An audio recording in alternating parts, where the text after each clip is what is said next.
Jadi polisi mungkin terlalu apa ya, terlalu melihat ke atas, orientasi materi, pro pada elit, pro pada penguasa, ya, pro pada orang kaya atau pro pada orang-orang kuat, dan mereka lah yang kemudian cenderung untuk diberikan perlakuan yang cepat, standar, bahkan mungkin maksimal eh, oleh kepolisian.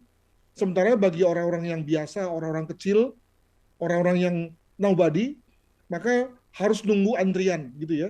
Bahkan mungkin tidak diberi perhatian yang sama besarnya dengan orang yang tadi saya katakan. Maka lalu kemudian masyarakat seperti melawan. Itu adalah cara pandang pertama. Cara pandang kedua adalah begini. Jadi kita ketahui bahwa polisi sekarang ini sudah menjadi suatu organisasi yang besar sekali. Semua dikerjakan, ya, mulai dari yang bersifat preemptif sampai represif, mulai dari yang bersifat hulu hingga hilir, mulai dari yang bersifat bersifat layanan publik hingga layanan khusus. Semua diambil, semua dipegang. Maka wajar kalau kemudian ketika semua hal dipegang, semua hal diurus, maka ada lupanya, ada salahnya, ada lewatnya. Kalau kita pakai pendekatan manusia ya, maka kalau kita terlalu banyak urusan, maka seringkali kita terlewat, terlupa. Dalam hal ini saya mengkritik sistem pengawasan, sistem pendataan, sistem administrasi di kepolisian yang kelihatannya kurang kurang canggih, ya, dibandingkan dengan loading kerja yang dihadapi gitu. Jadi dengan kata lain misalnya kalau kita melapor di Polres A atau di Polda B begitu ya, maka kita kemudian nggak tertera tuh datanya ketika kita pindah ke Polda yang lain atau ketika kita berusaha mengaksesnya dari Polres yang lain.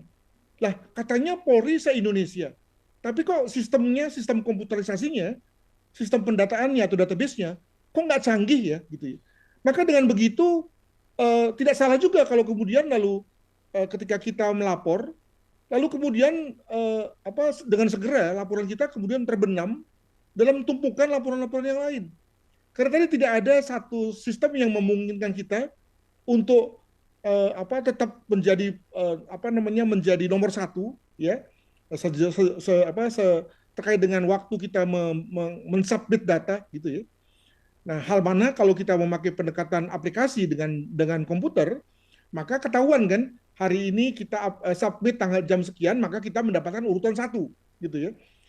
Yang lain urutan kedua. Dan wajar kalau kemudian kita yang mendapat urutan satu diberi perhatian lebih dulu dibandingkan urutan nomor dua. Tapi karena sistem sistem komputerisasinya buruk ya, sistem administrasinya manual atau sistem pencatatannya itu bersifat parsial, artinya hanya ada di Polres itu, hanya ada di Polda itu, dan tidak ada link satu sama lain, maka wajar kalau kemudian tidak ada sistem yang saling bicara di antara berbagai satwil dan satker itu, gitu ya. Nah, itu adalah problem yang kedua yang saya tenggarai, dan untuk itu maka solusi yang saya ajukan adalah bukan solusi yang sebetulnya solusi yang benar juga sebetulnya. Ini bukan solusi yang komprehensif ya, tapi lebih begini.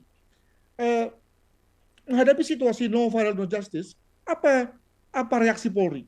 Apa cara Polri mengatasinya? Lebih bersifat defensif, ya kan?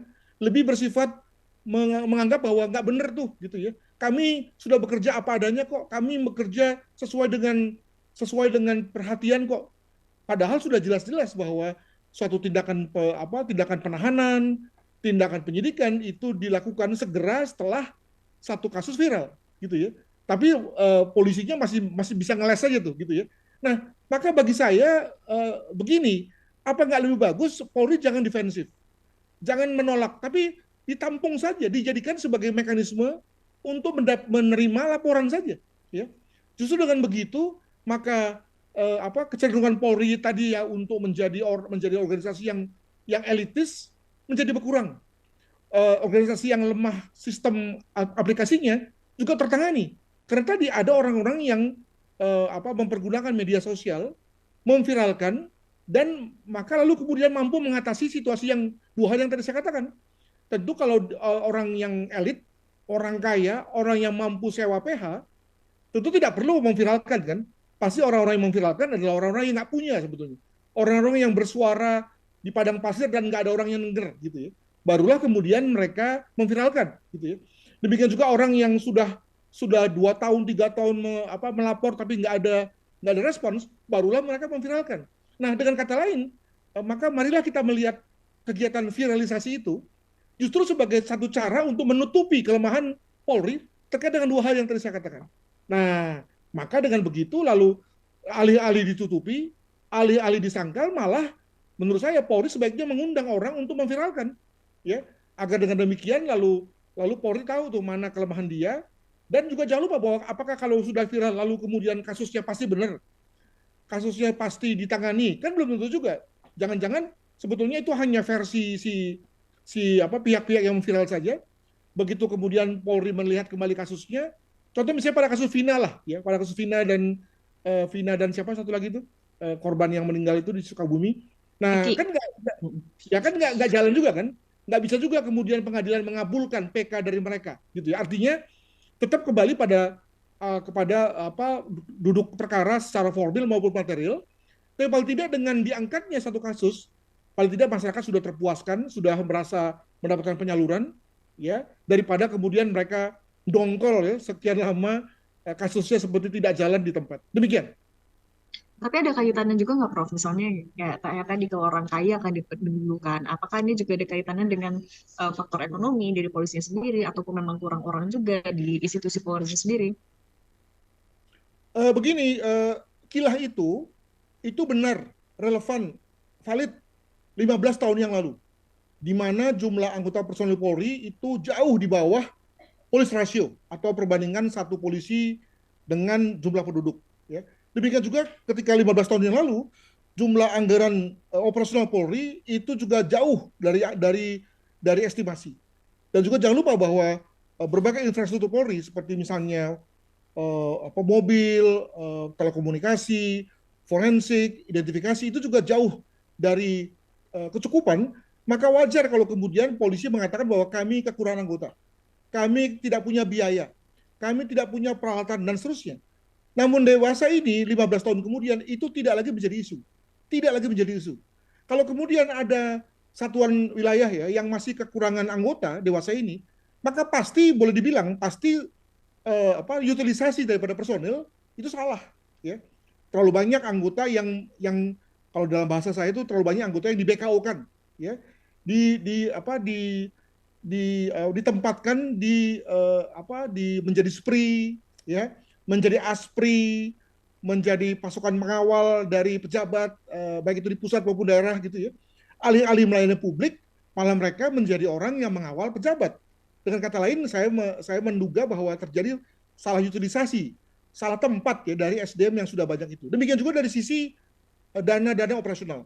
Jangan-jangan sebetulnya dana operasional untuk reskrim itu kemudian tersedot untuk hal-hal yang lain-lain, ya.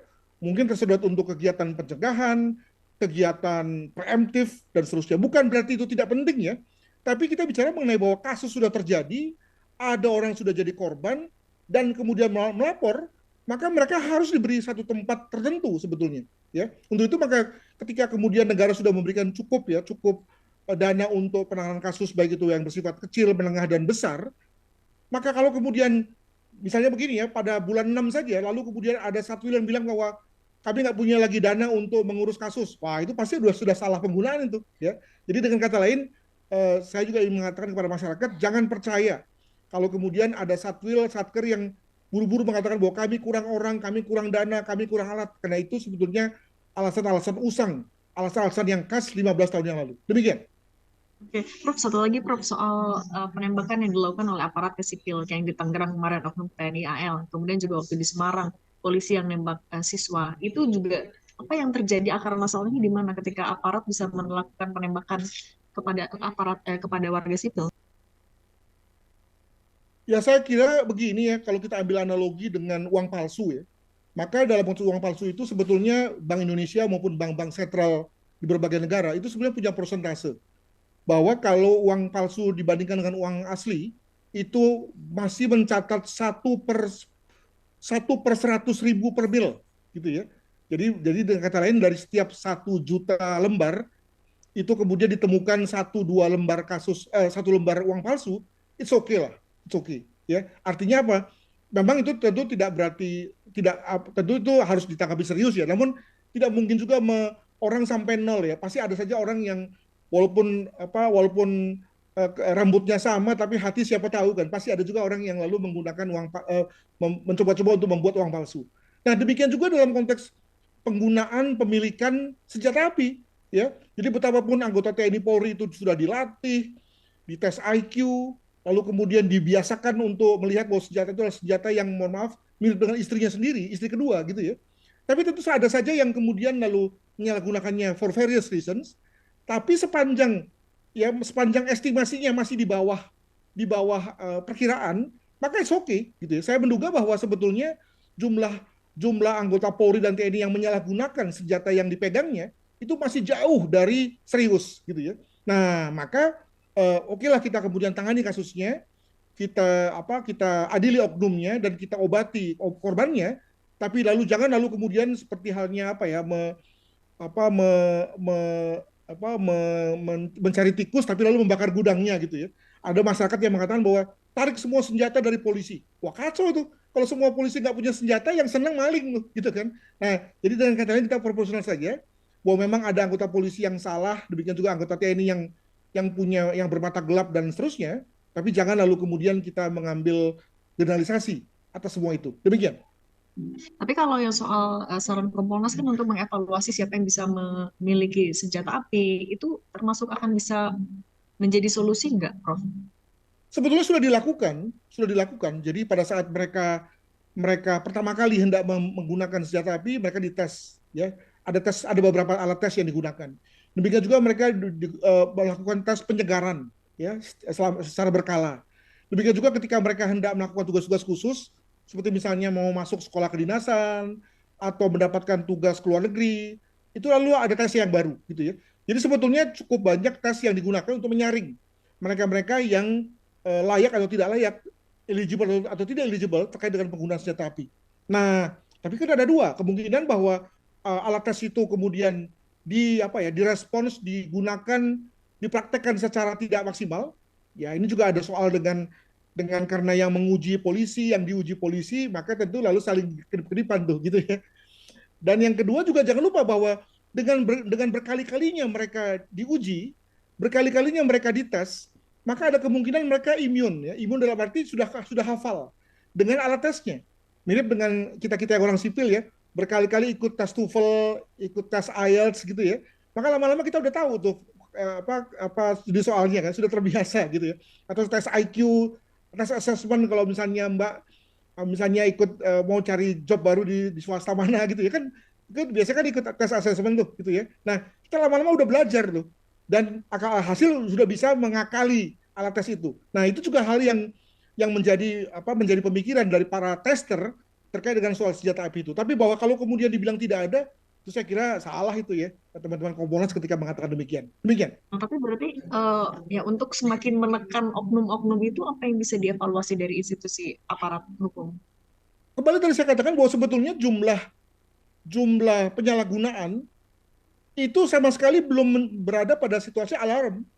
Jadi kita bisa duga bahwa sekarang ini jumlah anggota Polri 500.000 ya overall.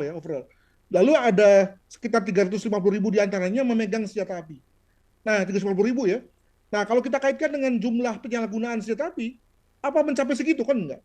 Mencapai 1.000 enggak juga, 100 enggak juga gitu ya. Nah, jadi dengan kata lain kita hanya ketemu kasus yang berada di bilangan 10-20 kasus.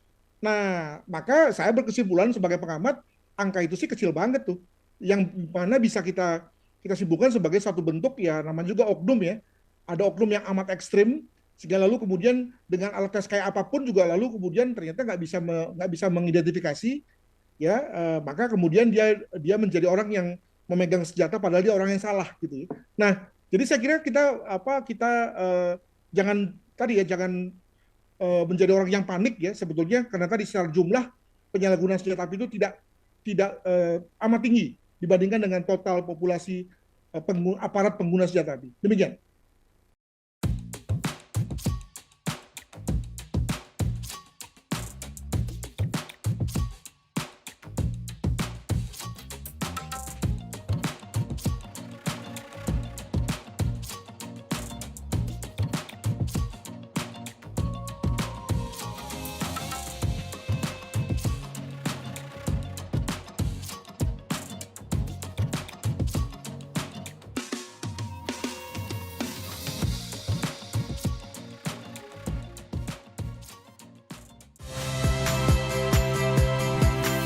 Saya Tifa Solesa. Saksikan program-program Kompas TV melalui siaran digital, pay TV, dan media streaming lainnya. Kompas TV, independen, terpercaya.